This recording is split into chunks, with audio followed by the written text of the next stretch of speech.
Il faut avoir une sacrée paire de pour mettre 200 000 € sur la table dans un projet totalement inédit. Et pourtant, les deux youtubeurs stars dans le domaine du fitness, PJ et Alex de Bodytime, l'ont fait. Comment ? Vous ne connaissez pas Bodytime ?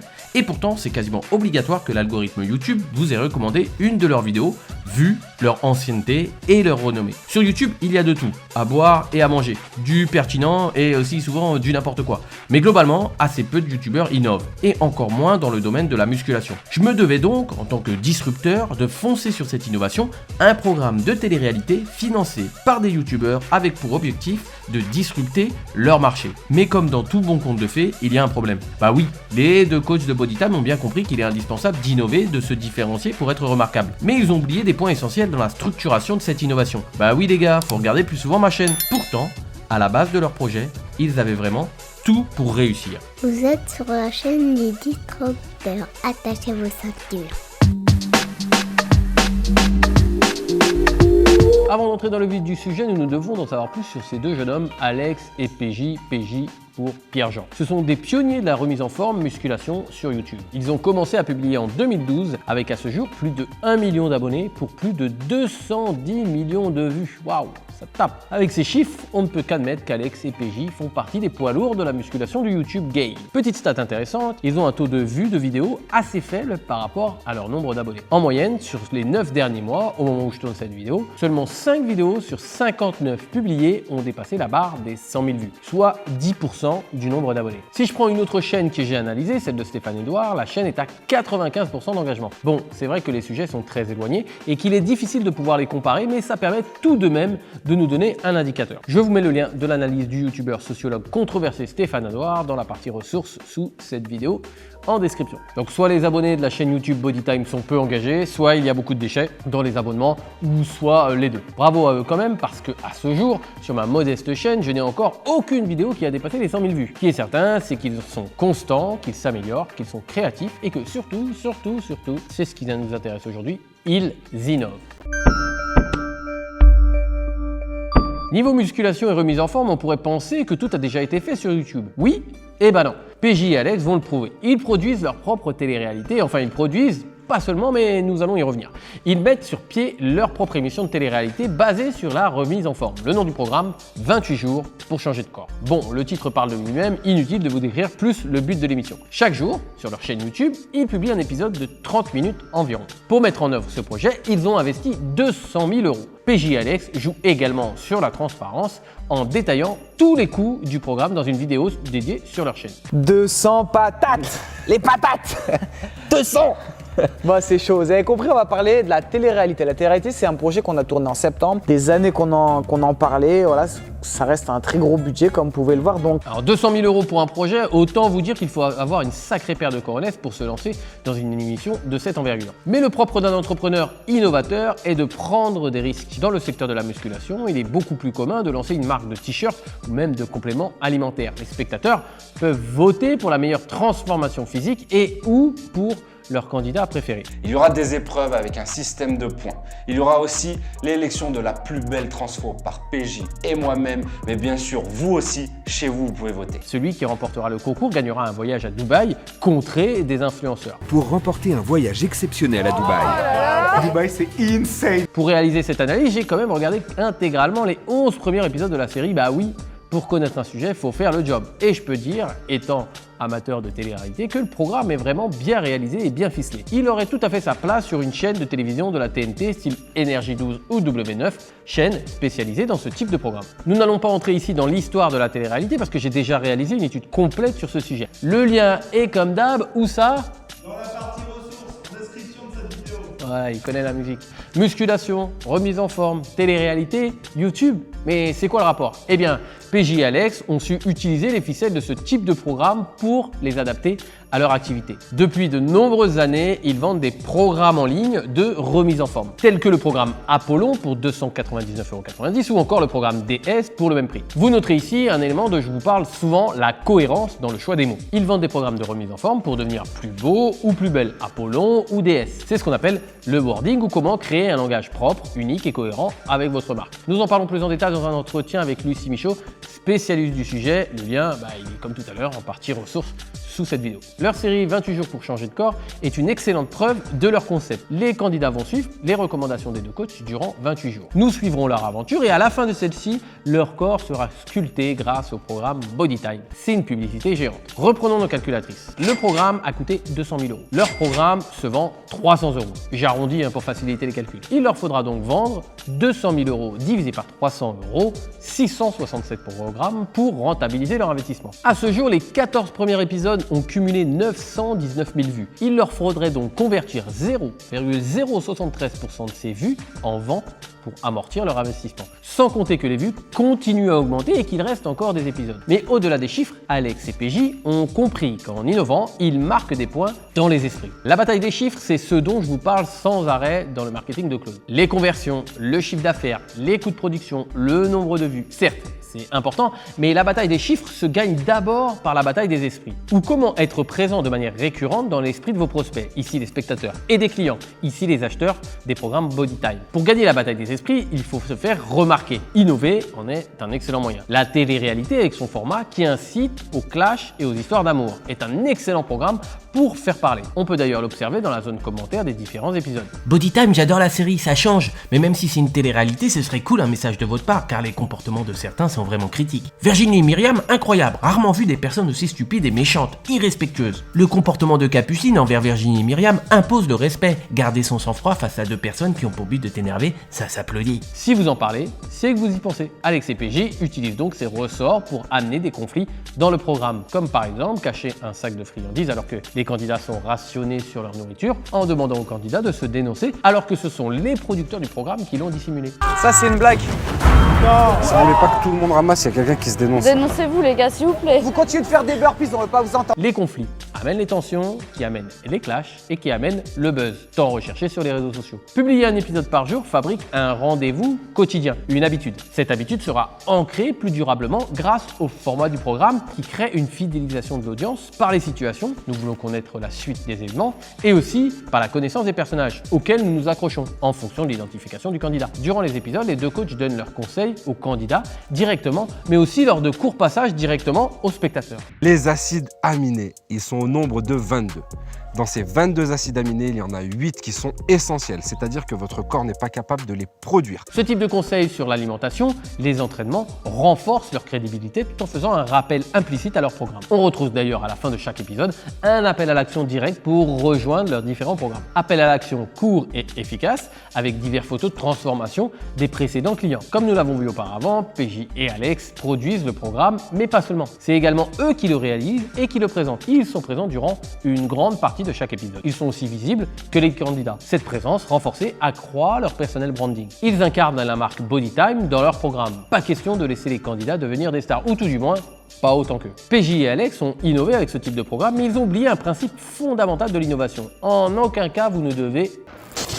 Si vous regardez cette analyse, c'est que vous êtes forcément intéressé par vous différencier, ou comment devenir remarquable sur son marché. Remarquable par le fait d'être visible et remarquable en produisant des produits de qualité. Pour aller plus loin sur ce sujet, je vous invite à regarder ce cours en ligne offert et personnalisé. Alors quand je dis personnalisé, c'est que vous devrez répondre à des questions durant cet atelier en ligne, et en fonction de vos réponses, la suite du cours sera adaptée. Durant cet atelier, nous allons voir 4 points indispensables pour devenir un leader innovant, pour que vos produits et votre entreprise deviennent irrésistibles sur votre marché. En première partie, on verra les 4 phases qui ont révolutionné la manière de faire du business. Et la 4e est encore peu connue, c'est une réelle opportunité. Dans la seconde partie, nous verrons le brouillard de compréhension ou comment éviter d'être confondu avec une concurrence à laquelle vous ne souhaitez pas ressembler. En 3e partie, nous verrons pourquoi le système entrepreneurial ne veut surtout pas que vous sortiez des cases que l'on vous a attribuées et comment justement en sortir pour innover. Et enfin, dans la dernière partie, on verra comment disrupter votre marché. Ce cours est à haute valeur ajoutée et est réservé à tous les entrepreneurs ou porteurs de projets qui veulent créer leur mouvement en ayant une image de marque différente.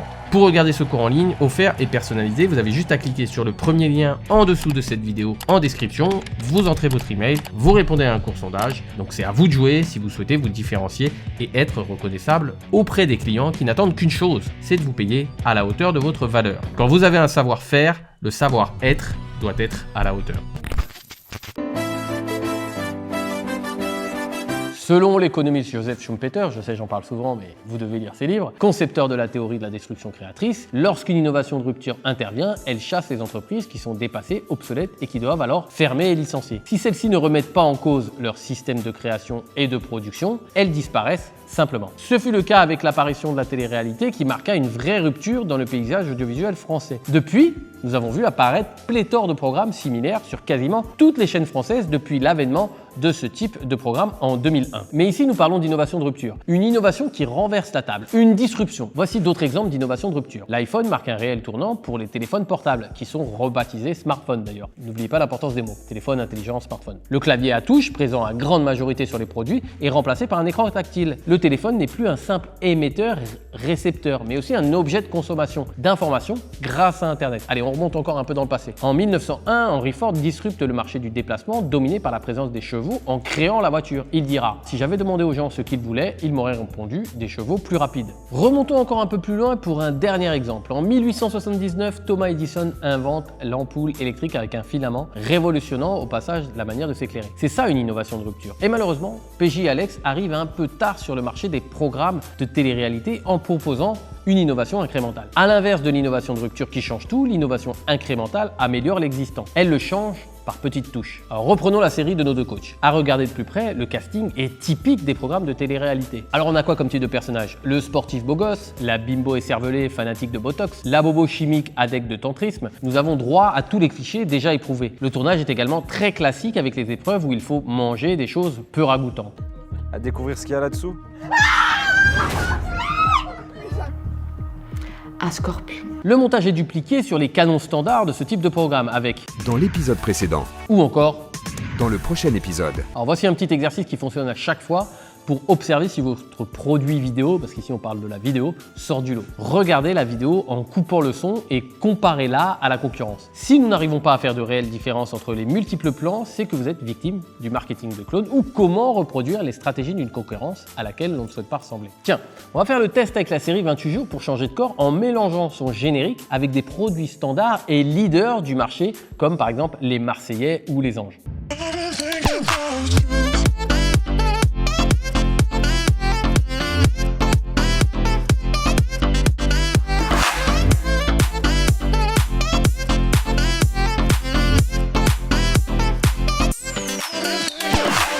Comme quoi, une image vaut mieux que 1000 mots. Le problème ici, c'est que PJ et Alex démontrent une réelle envie d'innover, mais que le format qu'ils choisissent est entièrement similaire à une télé-réalité lambda. Ils restent dans les codes que d'autres ont définis plutôt que de définir leur propre code. Si nous revenons brièvement sur le casting, certains personnages ont déjà essayé de se médiatiser avec plus ou moins de succès d'ailleurs. Malheureusement, ça donne une impression de second choix déjà éprouvé plutôt qu'une sélection fraîche et neuve. Capucine, la perchée du casting, est une ancienne infopreneuse qui avait une chaîne YouTube sur l'énergie sexuelle, tout un programme. Pour savoir ce qu'est un infopreneur, je vous avais un lien en partie ressources juste sous cette vidéo dans la partie description qui vous expliquera tout en détail. Virginie, une des deux bimbos du programme, était déjà présente dans un autre programme de télé-réalité, Les Princes de l'amour 8. Oui, je sais, le nom de ces programmes n'est pas très recherché, mais après tout, à qui s'adresse le programme? On a Laurine, 20 ans, Céline, 22 ans, Théo, 23 ans, Anthony, 23 ans, Lucas, 24 ans, Capucine, 25 ans, Zach, 25 ans, Myriam, 25 ans, Kylian, 25 ans, Virginie, 34 ans, Christophe, 36 ans et Samia, 40 ans sont les participations du programme. La moyenne d'âge est donc de 26 ans avec seulement 3 personnes au-dessus de 30 ans. Dans un procédé d'identification, le public visé est plutôt jeune, ce qui correspond à l'audience de la télé-réalité. Selon le site Bleu Blog TV News,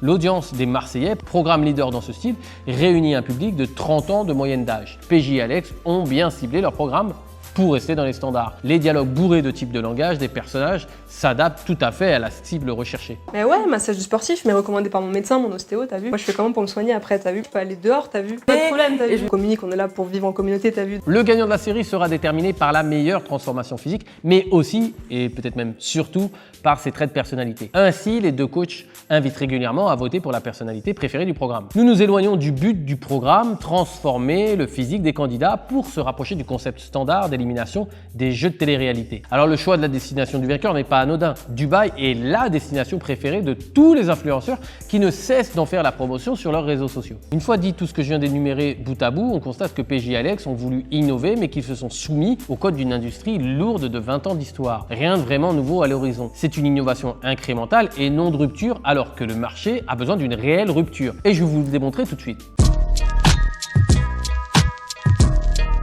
La télé-réalité, ça fait plus de 20 ans que ça existe. On a quasiment tout vu. Des personnes enfermées dans une maison, d'autres sur une île, d'autres doivent faire des missions pour des associations, d'autres se déclinent en format série depuis plusieurs années. Mais est-ce que ça fonctionne encore ou le principe est-il complètement essoré? À l'arrivée de la télé-réalité en France, nous n'avions pas encore les réseaux sociaux, ni même les smartphones, et c'était les balbutiements d'Internet. Une bonne série, de n'importe quel type qu'elle soit, se regardait à la télévision. Puis est arrivé Internet, plus facile pour regarder, quand nous le souhaitons, nos programmes préférés. Plus de contraintes horaires. Puis sont arrivés les réseaux sociaux, du contenu d'influenceurs qui partagent H24 leur aventure rocambolesque ou pas, tous les jours, toutes les heures, tout le temps. Les concepts se sont multipliés à la télévision. C'est toujours ce qui arrive lorsqu'une innovation de rupture apparaît. Tout le monde s'engouffre dans la brèche, quitte à recopier stupidement et sans saveur aucune. À titre d'exemple, de 2012 à 2022, W9 a proposé pas moins de 6 saisons des Ch'tis, 11 saisons des Marseillais, 9 éditions des Princes de l'amour ou encore 4 éditions des Apprentis Aventuriers pour ne citer que les principales pré-productions. Et encore à ce jour, il y a certainement peut-être même d'autres nouvelles saisons qui sont arrivées. En y ajoutant